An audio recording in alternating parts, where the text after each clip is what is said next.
আসসালামু আলাইকুম, সবাই কেমন আছেন? আপনাদের সুস্বাগতম আমার চ্যানেলে।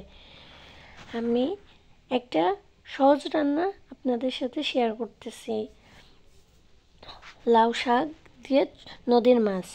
প্রথমে লাউ শাক আর ছোট আলু, রসুন, পেঁয়াজ সুন্দর করে কেটে বেছে নিয়েছি। মরিচ, রসুন আর জিরা পাটায় বেটে নিয়েছি। তারপরে ছোট মাছগুলো নুন, হলুদ আর পানি দিয়ে মানে আমাদের ভাষায় জ্বালানো বলে, আপনাদের ভাষায় কি বলে বলেছেন। তারপরে মরিচ, পেঁয়াজ কড়াইতে দিয়ে একটু ভেজে নিচ্ছি।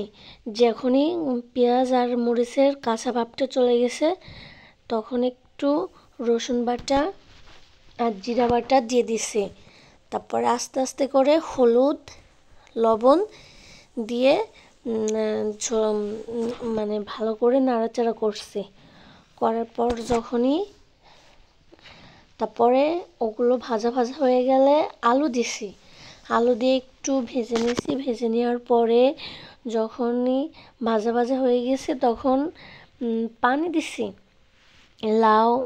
পানি দিছি, পরিমাণ মতো পানি দিছি। পানি দেওয়ার পরে লাউ শাক দিয়ে নিছি।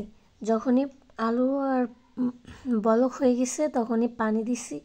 তখন লাউ শাক দিয়ে দিছি। দেওয়ার পরে কিছুক্ষণ পরে মাছ দিয়ে দিছি। দিয়ে দেওয়ার পরে আস্তে আস্তে হয়ে গেছে তরকারি ফাইনাল লুক।